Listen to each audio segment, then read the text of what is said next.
শুধু কোরআনে 82 জায়গায় নামাজের আদেশ আছে, আকিমুস সালাহ, নামাজ কায়েম করো, কিন্তু নামাজ কিভাবে পড়বেন এই পদ্ধতি ধারাবাহিকভাবে কোরআনে নাই। এই পদ্ধতি আপনাকে শিখতে হলে মদিনাওয়ালাকে অনুসরণ করতে হবে। যদি শুধু কোরআনের দোহাই দেন তাহলে রোজাও রাখতে পারবেন না, হজও করতে পারবেন না, যাকাতও দিতে পারবেন না। কারণ সুস্পষ্টভাবে ধারাবাহিক একেবারে আমরা যেইভাবে রোজা রাখি, হজ করি, যাকাত দেই, স্পষ্ট কোরআনে স্পষ্ট ব্যাখ্যা নাই, মূল জিনিসগুলি আছে। কিন্তু আপনি যদি ইসলামকে পরিপূর্ণরূপে বাস্তবায়ন করতে চান তখন আল্লাহর নবীকে মানতে হবে। মা আতাকুমুর রাসূলু ফাখুযুহু, রাসূল যা নিয়ে এসেছে তোমরা তা গ্রহণ করো। ওয়া মা নাহাকুম আনহু ফান্তাহু, রাসূল যা নিষেধ করে তোমরা তা বর্জন করো। অর্থাৎ নবী বাদ দিয়ে কোরআন মানাও যায় না, নবী বাদ দিয়ে আল্লাহ মানা যায় না। অতএব আল কোরআনের আলো ঘরে ঘরে চালো, এটুকু সীমাবদ্ধ থাকলে হবে না, বরং বলতে হবে কোরআন সুন্নাহর আলো ঘরে ঘরে। আমাদের সমাজে কিছু স্লোগান আছে, ডানে বামে দেখবেন আল কোরআনের আইন চাই, সৎ লোকের শাসন চাই। তো তুমি শুধু কোরআনের আইন চাও, রাসূলের হাদিস কি বাদ দিয়ে দিবা? শুধু কোরআন দিয়ে কি ইসলাম, না কোরআন সুন্নাহ দুইটা দিয়ে ইসলাম? তো এগুলি হলো আহলে কোরআন, এগুলির মূল কিন্তু ইসলাম না, মূল হলো আহলে কোরআন। এরা হাদিস মানে না, এরা মদিনাওয়ালাকে মানে না। খ্রিস্টানরাও আল্লাহ বিশ্বাস করে, ইহুদিরাও আল্লাহ বিশ্বাস করে, হিন্দুরাও সৃষ্টিকর্তা বিশ্বাস করে, বৌদ্ধ ধর্মের লোকেরাও সৃষ্টিকর্তা বিশ্বাস করে, জৈন ধর্মের লোকেরাও সৃষ্টিকর্তা বিশ্বাস করে। সব ধর্মের লোক যারা আস্তিক তারা সবাই সৃষ্টিকর্তা বিশ্বাস করে। কিন্তু আমরাও সৃষ্টিকর্তা আল্লাহকে বিশ্বাস করি। তাদের সাথে আমাদের বেশকম হলো তারা আল্লাহ মানে, নবী মানে না। আর আমরা আল্লাহও মানি, আল্লাহর নবীও মানি, ঠিক কিনা? ইমানের মূল বিষয় হলো মদিনাওয়ালা।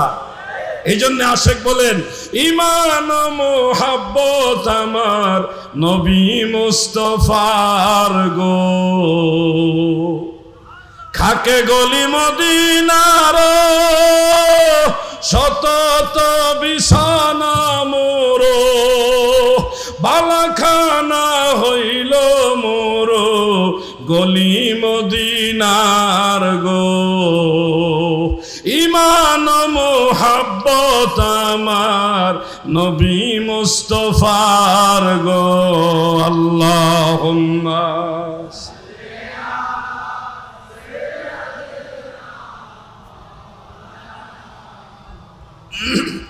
ওয়ালা আলি।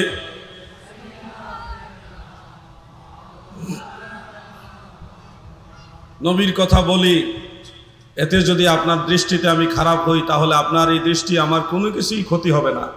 আমি মদিনাওয়ালার গোলাম হয়ে মরতে চাই। কি বলেন, নবীর গোলাম হয়ে মরতে চাই কিনা? এক মৌলভী সাহেব তো ফতোয়া দিয়ে বসলেন যে নবীর গোলাম বলা শিরক। অথচ সেই লোক জানে না আল্লাহ রসুলের একাধিক গোলাম ছিল। হযরতে সাফিনা, যিনি কাফেরদের হাতে বন্দী হয়ে গেছিলেন, কোনো কারণ বশত আল্লাহ পাকের সাহায্যে তিনি কাফেরদের হাত থেকে পালায় এসে এক জঙ্গলে ঢুকে গেছিলেন। সেখানে এক বাঘের সামনে এসে পড়ে গেলেন। মিশকাত শরীফে এবং অন্য শরীহ সুন্নাহর মধ্যে ইমাম বগবী এটা উল্লেখ করেছেন। বাঘের সামনে যখন উনি পড়ে গেলেন, হযরতে সাফিনা তিনি বললেন, হে জঙ্গলার বাঘ, তুমি জানো আমি কে? আমি আল্লাহর হাবিবের গোলাম সাফিনা। যখন এই কথা বলল, নবীর গোলাম হিসেবে পরিচয় দিল, বাঘ তখন লেজ নাড়ায়, কোনো আঘাত করে না, বরং পাহারা দিয়া দিয়া মদিনার সীমানা পর্যন্ত পৌঁছায় দিয়ে গেছে। জঙ্গলের বাঘ নবী চিনে, কিন্তু এই কপাল পোড়া ওয়াহাবী নজদির গোষ্ঠীরা নবী চিনে না।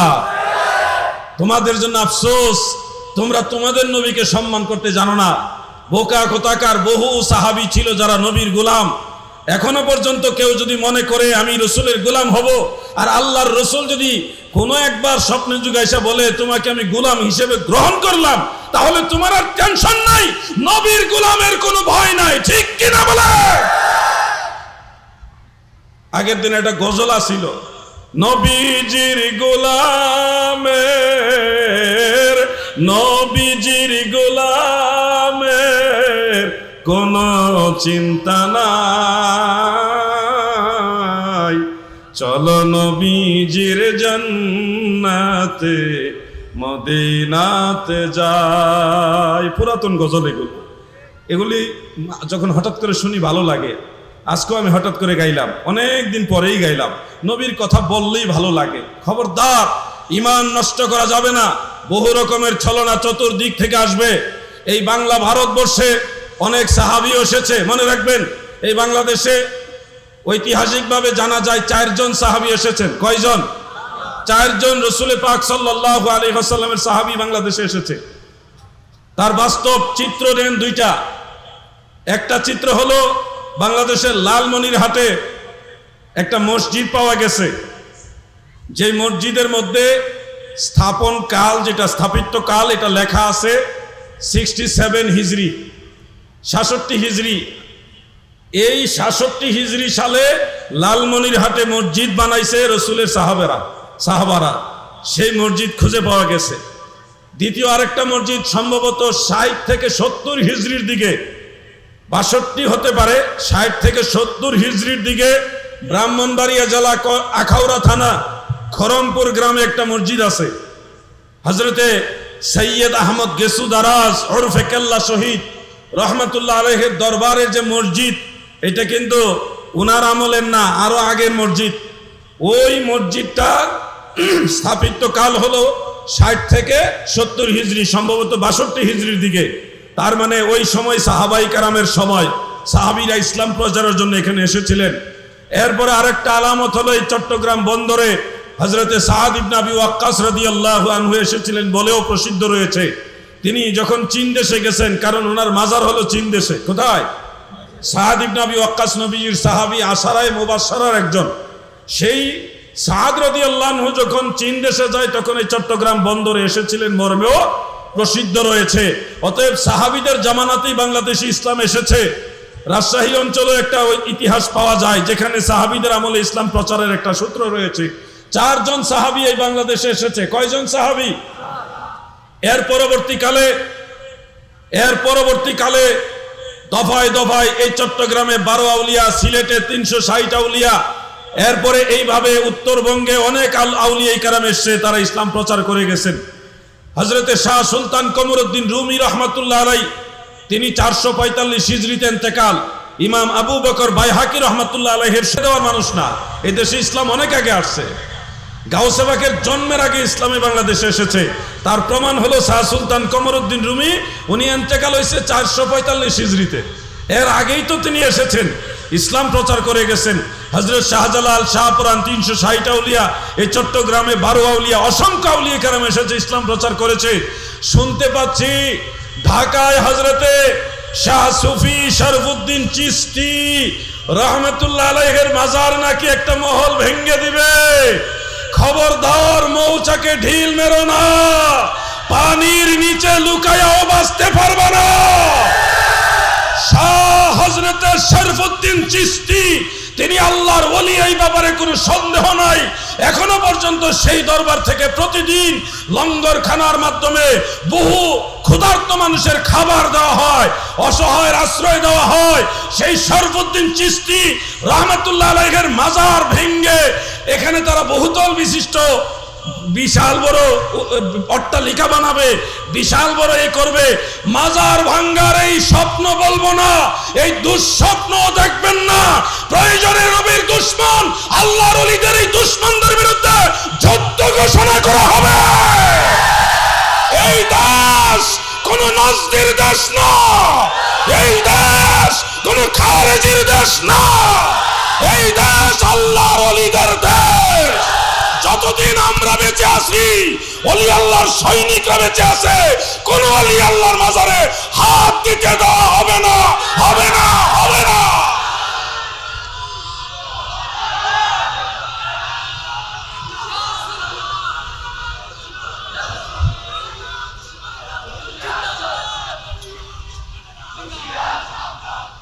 কত বড় দুঃসাহস তারা দেখিয়েছে, কল্পনা করা যায়। 600 বছরের মতো আগের মাজার এটা।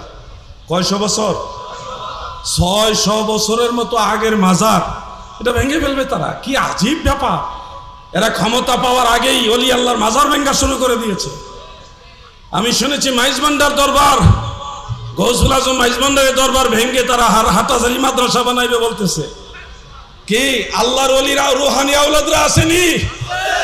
আল্লাহর ওলির মাজার যদি ভাঙতে যায় আপনারা কি সহযোগিতা করবেন নাকি? পুলিশ সাত করে দেওয়া হবে। আমরা সুন্নিরা সর্বোচ্চ ধৈর্য ধরার চেষ্টা করতেছি, আমরা সংঘাত পছন্দ করি না।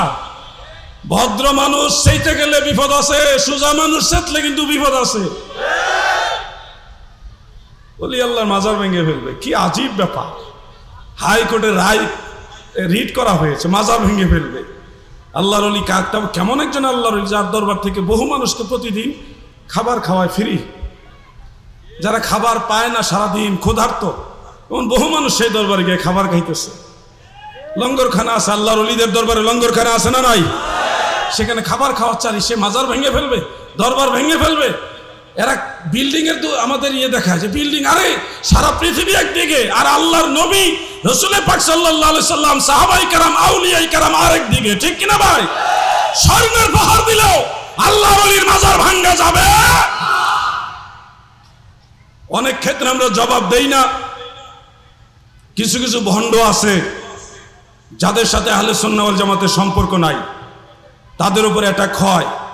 তারা সুন্নিয়তের নাম বিক্রি করে, কিন্তু মূলত তারা সুন্নি না, এরকম কিছু ভণ্ডদের উপর আঘাত হয়েছে, যার কারণে আমরা অনেক সময় ব্যাপকভাবে কোনো উদ্যোগ নেই না।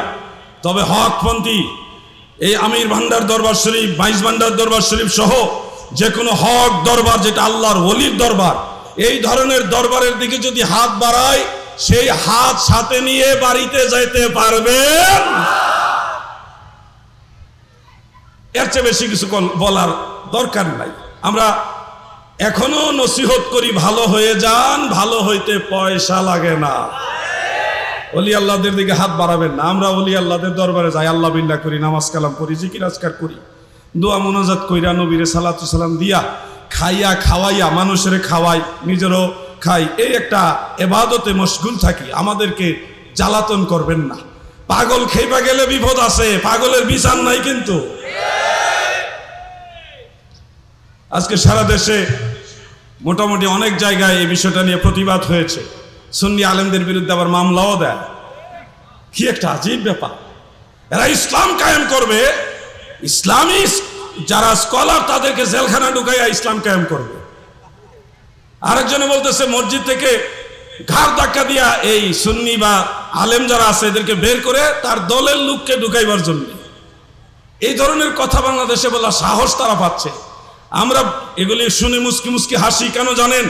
এই ধরনের পাগল লোক 1990 সালের পাগল, যেগুলো এই ধরনের পাগল লোক যেই সংগঠন আছে, ওই সংগঠনটাও আমাদের কাছে এরকম হাস্যকর সংগঠন।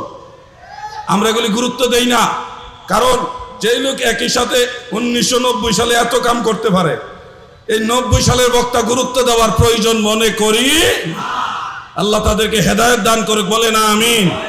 কিছু প্রতিবাদ করতে হবে, কিছু করতে হবে, প্রয়োজনে মাঠে নামতে হবে। আমি মুর্শিদপুর দরবার শরীফকে কেন্দ্র করে মাওলানা হাসানুর রহমান হুসাইন নকশবন্দি, মাওলানা আবুল কাসেম গোলাম রব্বানী কাসেমি, তিনাকে সহ আরো এক ঝাঁক আলেম আমরা নেমেছিলাম। সবাইকে শুধু বলছিলাম খালি হাতে আইসেন না, তারা কিন্তু খালি হাতে আসে না। অতএব আত্মরক্ষার জন্য একটা করে পতাকা নিয়ে আসবেন, পতাকাটা একটা লাঠির মধ্যে বাইন্ধে নিয়ে আসে। বুঝছেন বিষয়টা? একটা পতাকা নিতে হবে না তো, পতাকা তো আর এমনি এমনি উড়ে না, উড়াইবার জন্য একটা লাঠি নিয়ে আসবেন।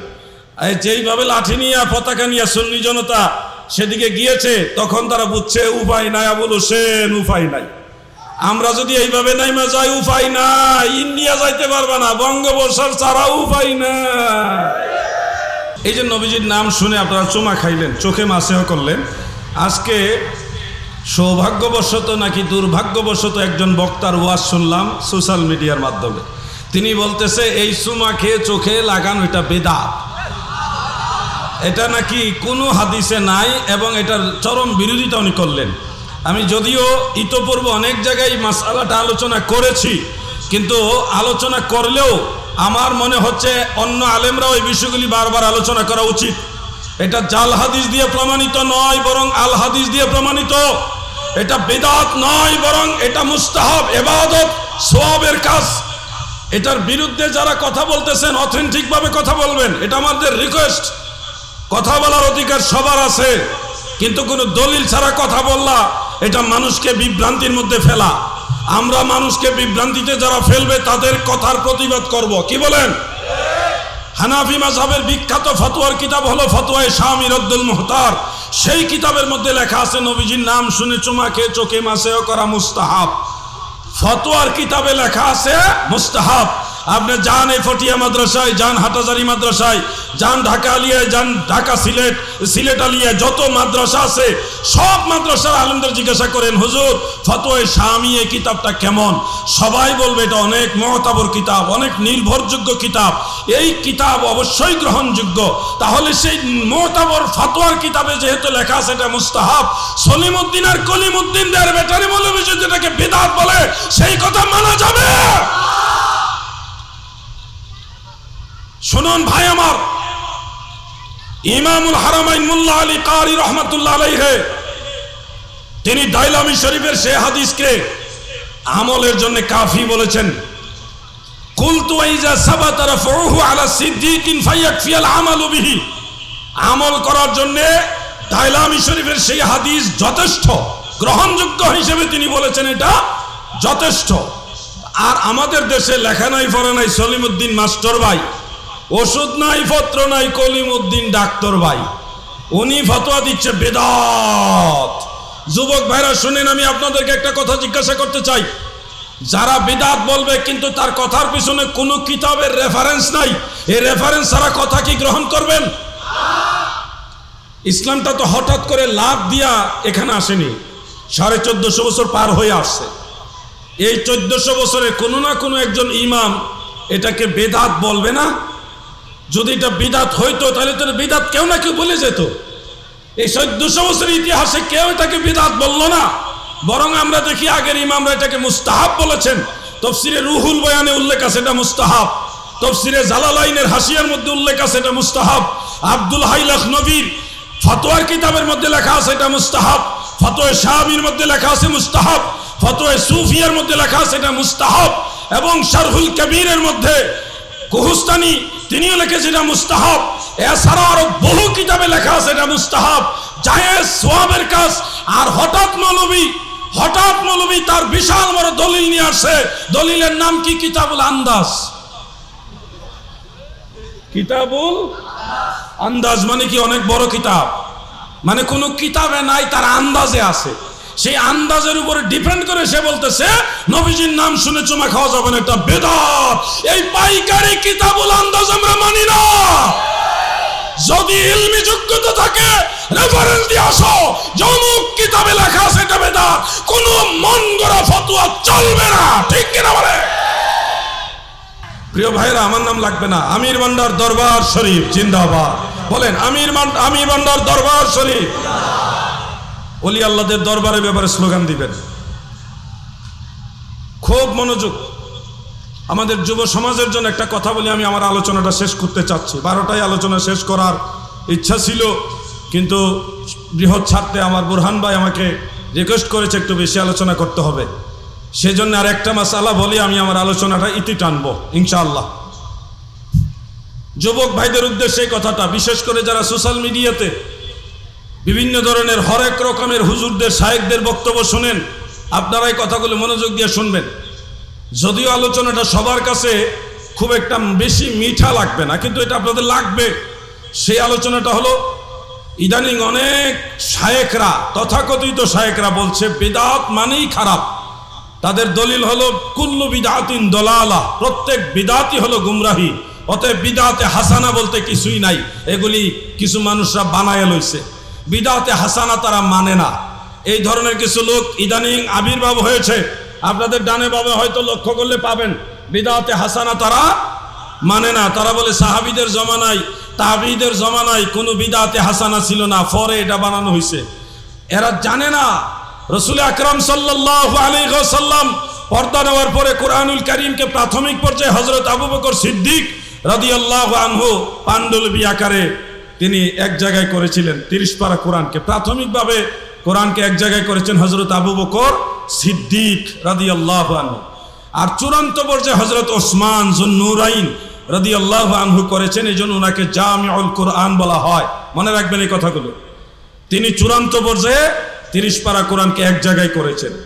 এই যে 30 পারা কোরআনকে এক জায়গায় করার ব্যাপারে লিপিবদ্ধ আকারে, পাণ্ডুলিপি আকারে, এটা নিয়ে আপত্তি এসেছিল যে আল্লাহর নবী যেহেতু এটা করেননি, আপনারা কেন করছেন, আপনি কেন করতে চাচ্ছেন। তখন তিনি হযরত আবু বকর সিদ্দিক, আরেকটা রাওয়ায়াত সহিহ বুখারী হাদিসে বলি হযরত ওমর ফারুক সহ দুজনে আল্লাহর কসম খেয়ে বলছে, ওয়াল্লাহি আল্লাহর কসম, হাযা খায়র, এটা অনেক উত্তম কাজ, উম্মতের জন্য এটা কল্যাণকর।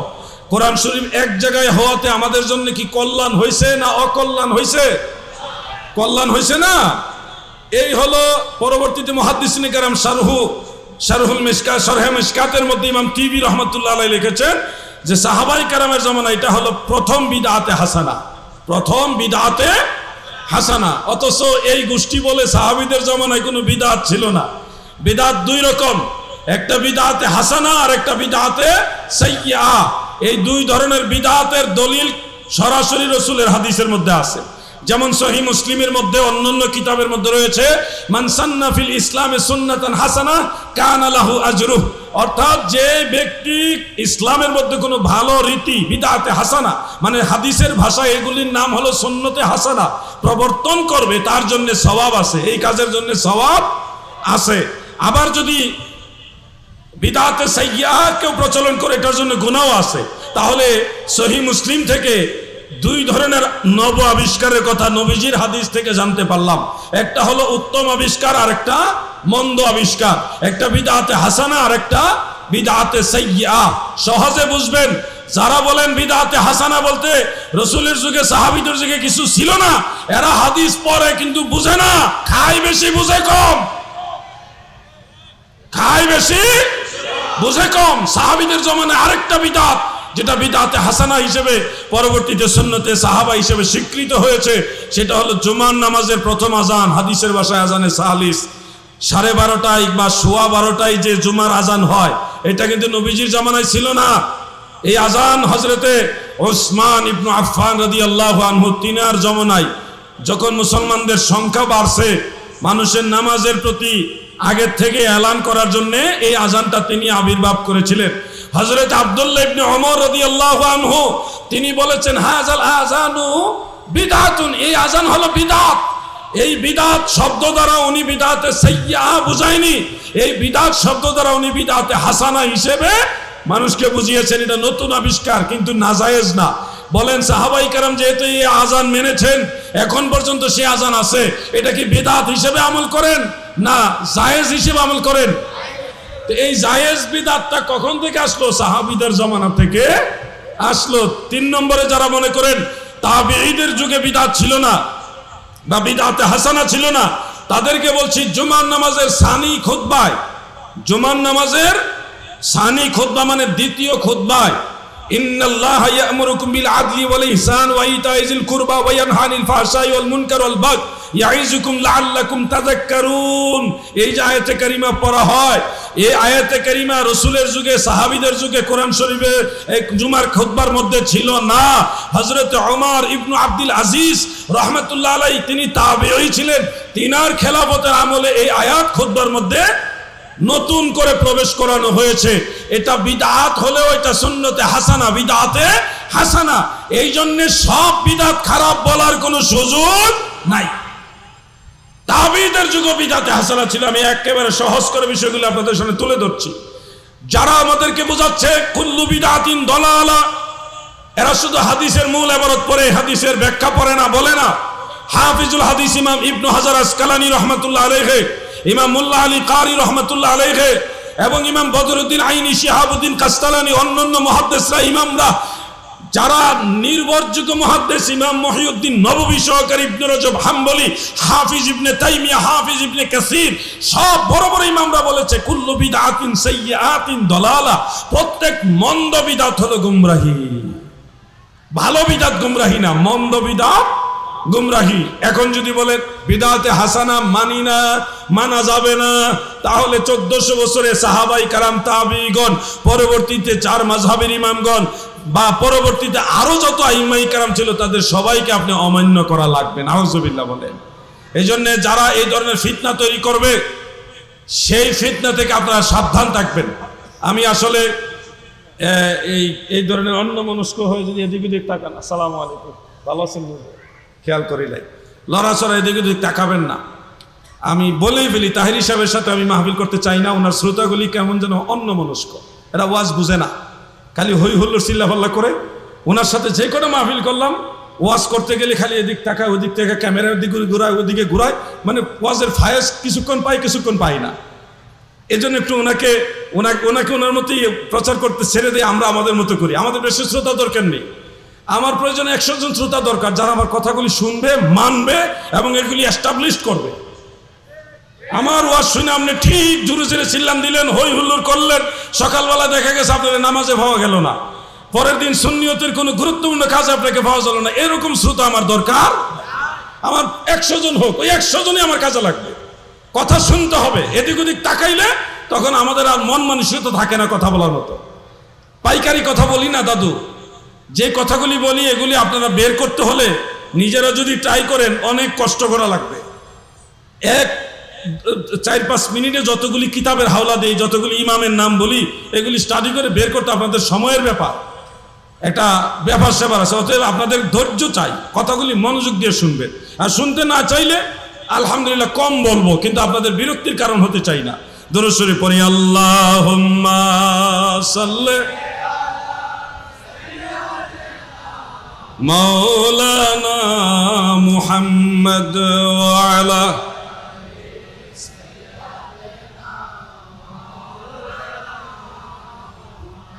আমার ভাইয়েরা গো, বিদাত 2 রকম রয়েছে। এক ধরনের বিদাত হলো বিদাতে হাসানা, আর এক ধরনের বিদাত হলো বিদাতে সাইয়্যা।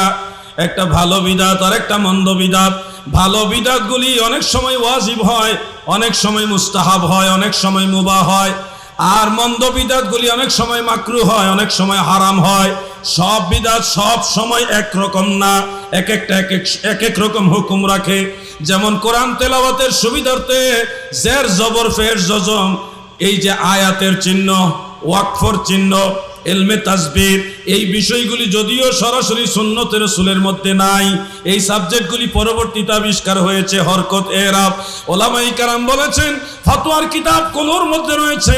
এই বিদাতগুলি হলো বিদাতে হাসানা। এর বিদাতে হাসানা হওয়া সত্ত্বেও এগুলি ওয়াজিব, আমাদের জন্য জরুরি। কারণ কোরআন তেলাওয়াতের ক্ষেত্রে আমাদের কোরআন তেলাওয়াতের সুবিধার্থে জের জবরগুলি কি উপকারে আসে না আসে না? এই জন্য এটা আমাদের জন্য জরুরি, ওয়াজিব, বিদাতে ওয়াজিবা। আবার অনেক বিদাত আছে যেগুলি ওয়াজিব না, মুস্তাহাব, সওয়াবের কাজ। যেমন কোনো মাহফিলের শেষে, খেয়াল করে শুনবেন, কোনো মাহফিলে, কোনো মাজমার শেষে, মজলিসের শেষে যদি খাবার বিতরণ করা হয়, যেমন আজকে এই উরুস শরীফে তাবারুক খাবার আসে না নাই? কথা করে আসে না? এটা হলো রাসূল পাক সাল্লাল্লাহু আলাইহি সাল্লামের যুগে হুবহু এইভাবে, যদিও তাবারুক দেওয়ার সিস্টেম ছিল না, মানুষকে মেহমানদারি করার বিধান আছে, কিন্তু এই সিস্টেমে তাবারক দেওয়ার প্রচলন ছিল না। না থাকা সত্ত্বেও এই সিস্টেমটাকে বলা হবে বিদআতে হাসানা হিসেবে মুস্তাহাব, কারণ এই মূল জিনিসটার দলিল ইসলামের মধ্যে আছে। আইয়ুল ইসলামি খায়রুন ক্বালা তুতঈমুত তুআম ইলা আখির। ইসলামের মধ্যে কোন কাজটা সবচেয়ে বেশি উত্তম?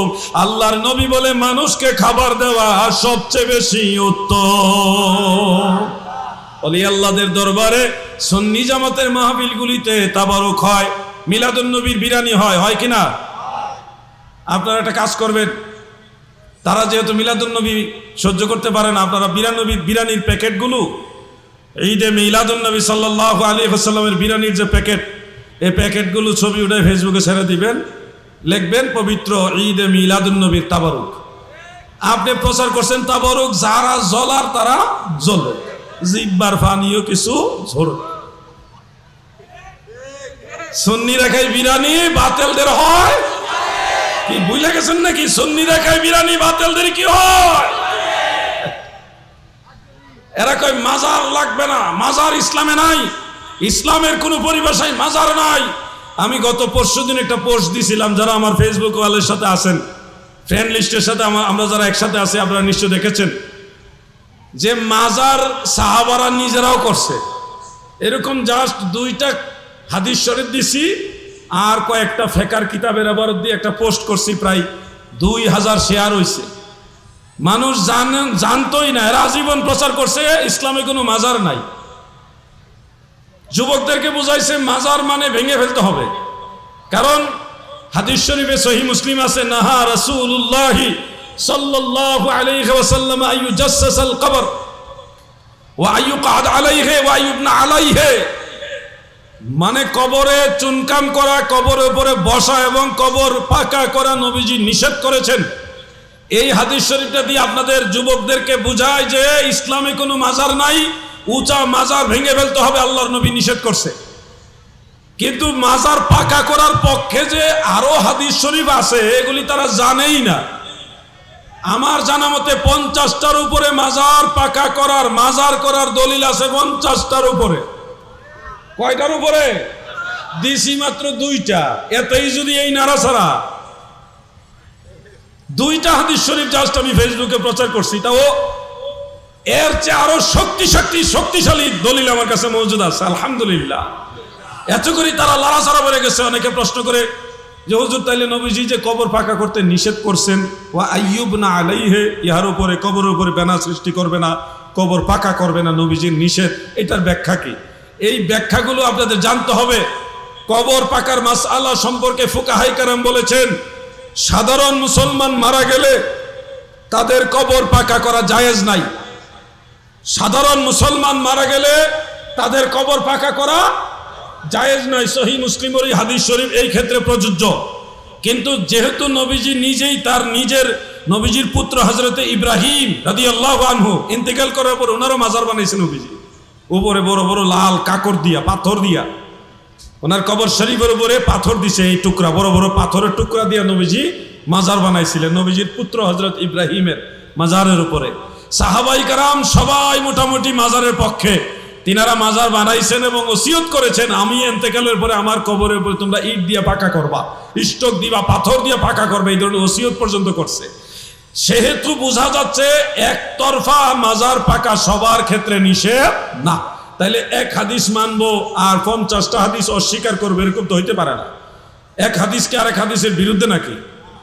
নিশ্চয় এখানে কোনো একটা রহস্য আছে। রহস্যটা হলো ফুকাহায়ে কেরাম বলেছেন, ইজা কানাতিল মাইয়িত মিনাল মাশাইখ ওয়াল উলামা ওয়াস সাদাত, যখন মৃত ব্যক্তি কোনো শেখ হবে, বড় আল্লাহর ওলি হবে, বুজুর্গ হবে, বড় হক্কানি আলেম হবে, অথবা আওলাদে রাসূল হবে, তাদের কবর পাকা করা বা মাজার বানানো জায়েজ আছে, কোনো অসুবিধা নাই।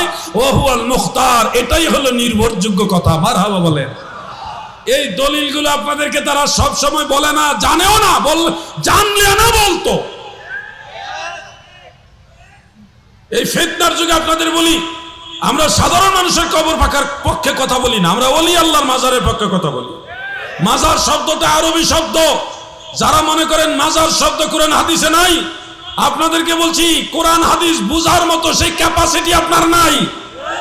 যদি ক্যাপাসিটি থাকতো তাহলে মাজার কোরআন হাদিসে নাই বলতেন না। মাজার শব্দটা হলো ইসমে জরফ। জরফের 2 প্রকার, একটা জরফে জামান আর একটা হলো জরফে মাকান।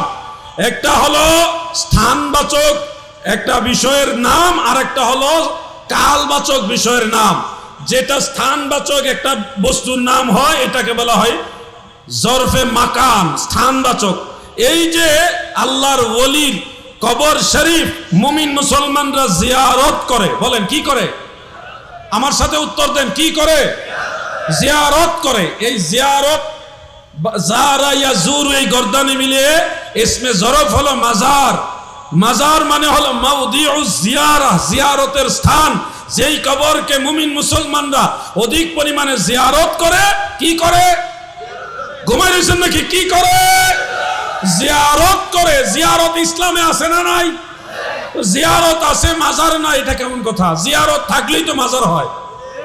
জিয়ারত আছে মানেই তো মাজার আছে। জিয়ারত যেই কবর বেশি ভাবে অধিক পরিমাণে করা হয় এটাই তো মাজার। জিয়ারত আছে মানে মাজার আছে। যারা বলবে ইসলামে মাজার নাই, এরা ইসলাম বুঝে না, এরা জিয়ারতের হাকিকত বুঝে না। ঠিক কিনা বলে? বেশি বেশি ফেতরা খাইতে খাইতে মাঝে মধ্যে বিসির পক্ষে খাওয়ার ফতোয়া দেয়, বিসি খাওয়ার পক্ষে। এরা কিভাবে বুঝবে যে মাজারের মর্ম কি? এরা তো বিরানির মর্ম বুঝবে না। আল্লাহ তাদের বুঝার তৌফিক দেন, বলে না আমিন। জোরে কোন আমিন।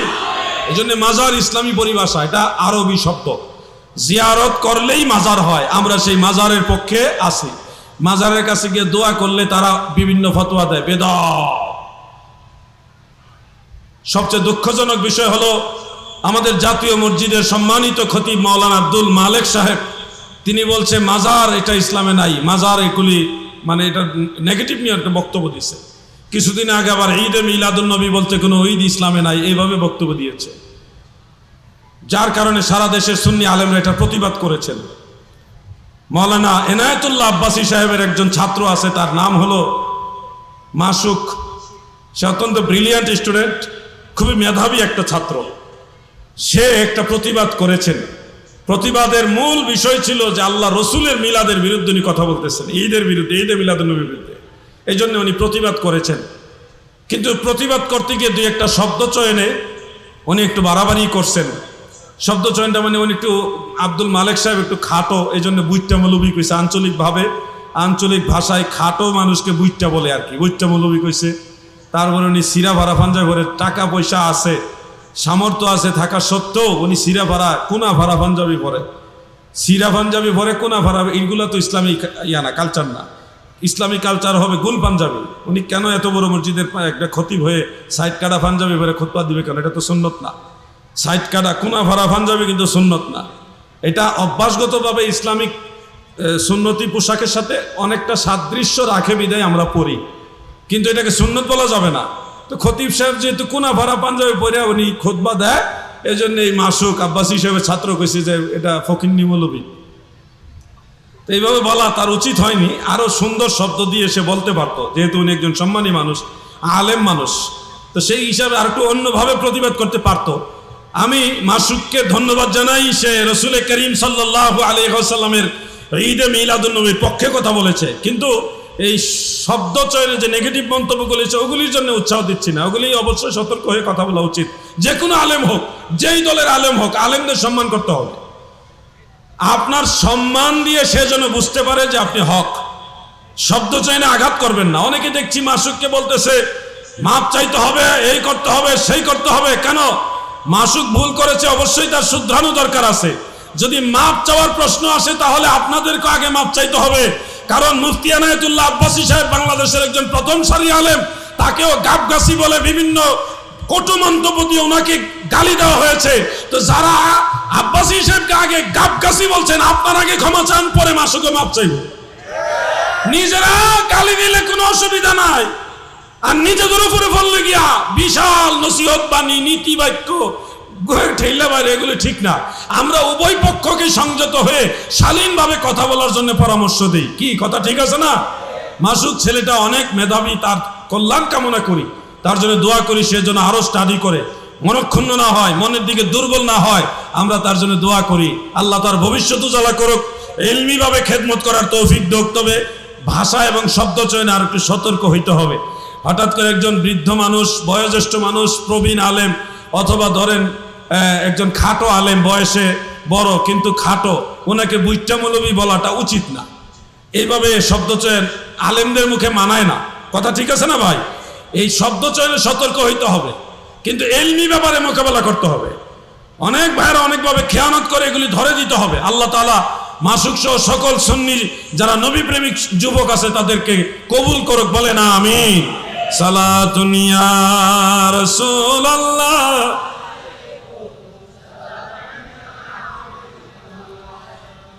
বলুন না, সবাই পড়ুন, সালাতুন ইয়া রাসূলুল্লাহ, সালামুন ইয়া হাবিবাল্লাহ। যেহেতু 12:30 বেজে গেছে, আমি আর আলোচনা দীর্ঘায়িত করতে চাচ্ছি না। আমার পরে একজন বক্তা আছে, তিনি সামান্য কিছু কথা বলবেন। এরপরে আপনাদের কাঙ্ক্ষিত বক্তা তিনিও চলে আসছেন, তিনিও আসবেন। আমি আপনাদেরকে প্রায় 1.5 ঘন্টার মতো বিরক্ত করলাম, কিছু কথা বললাম, আপনারা এগুলি মানবেন, অনুসরণ করবেন। তবে অনুরোধ করি, নামাজ ছাড়বেন না। নামাজ ছাড়া কোনো তরিকা নাই, নামাজ ছাড়া যাবে না। আল্লাহর দোহাই লাগে 5 ওয়াক্ত নামাজ পড়বেন। খবরদার, কেউ যদি আপনাকে নামাজ ছেড়ে দেওয়ার জন্য উৎসাহিত করবে, সে শয়তান। সে কি? শয়তান। নামাজ 5 ওয়াক্ত পড়বেন। ফরজ নামাজের পাশাপাশি সুন্নত এবং নফল নামাজগুলি বাড়াবেন। অবসর সময়গুলি সেজদাতে কাটাবেন, আল্লাহর সাথে কথা বলবেন। সেজদায় গিয়ে আল্লাহর সাথে কথা বলবেন, আল্লাহ আপনার সব কথা শুনে। আপনার সব কথা জানে। অতএব আল্লাহর সাথে সম্পর্ক বাড়ান, মাজার জিয়ারত করবেন, মাজারের কাছে গিয়ে আদবের সাথে বসবেন, মাজার ওয়ালার কাছে গিয়ে এমনভাবে বসবেন যেভাবে জীবিত অবস্থায় একজন আল্লাহর ওলির দরবারে বসতে হয়।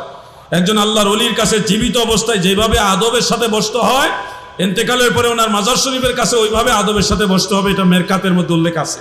সেখানে গিয়ে সূরা ফাতিহা, সূরা ইখলাস, সূরা তাকাসুর যেভাবে আপনাদের জানা আছে দুরূদ শরীফ সহ এগুলি পরে ইসালে সওয়াব করবেন, আল্লাহর ওলির উসিলা দিয়ে দোয়া করবেন।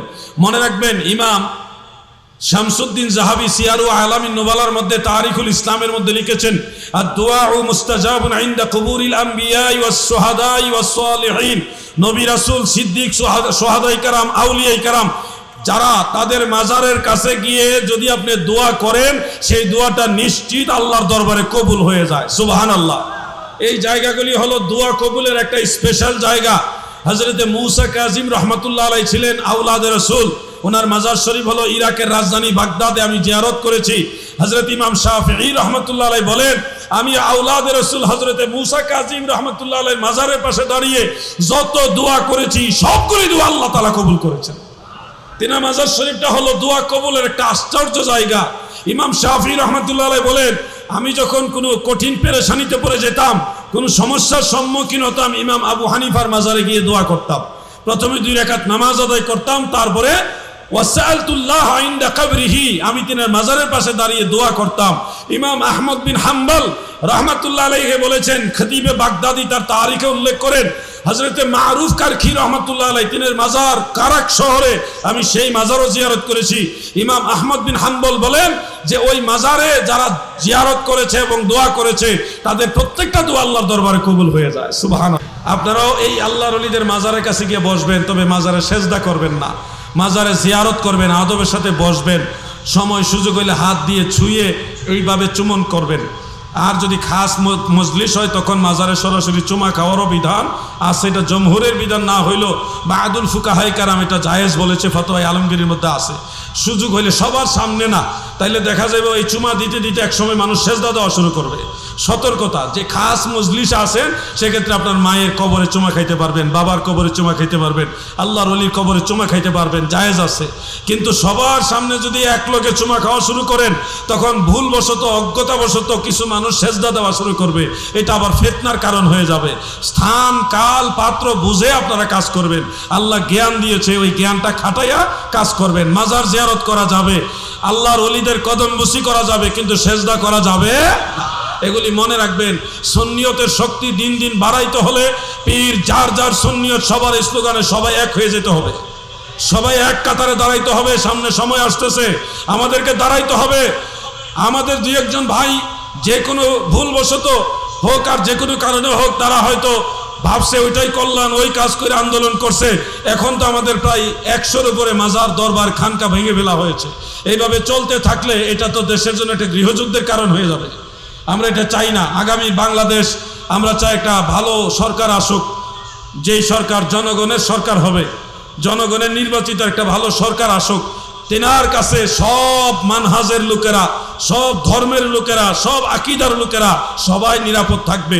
এই মব ভায়োলেন্স এগুলি থাকবে না। আমরা এরকম একটা সরকার চাই। এই আহ্বানটা আমি রেখে আজকের মতো আলোচনা এখানে এতে টানলাম। দরবারের কর্তৃপক্ষ যিনারা আছেন, বিশেষ করে আওলাদে রসুল, আওলাদে ওলি, আওলাদে আমির ভান্ডারী সৈয়দ আল্লামা মোহাম্মদ আবু সৈয়দ শাহ আমির ভান্ডারী রহমতুল্লাহ, আওলাদ সৈয়দ মোহাম্মদ তৌহিদ শাহ আমির ভান্ডারী মাদ্দাজিল্লাহুল আলী, এবং যিনি সাজ্জাদনশীল নায়েবে সাজ্জাদনশীল আছেন শাহজাদা সৈয়দ মোহাম্মদ মুনাওয়ার মিসবাহ শাহ আমির ভান্ডারী, তিনাদের কৃতজ্ঞতা স্বীকার করছি। সাথে আমার বুরহান ভাই সহ তিনাদেরও শুকরিয়া আদায় করছি আমাকে কথা বলার সুযোগ দেওয়ার জন্যে। আল্লাহর দোহাই লাগে নামাজ ছাড়বেন না। নামাজের কথা শেষেও বলে আমি আমার আলোচনা শেষ করলাম। আলবিদা। আসসালামু আলাইকুম ওয়া রাহমাতুল্লাহি ওয়া বারাকাতুহু।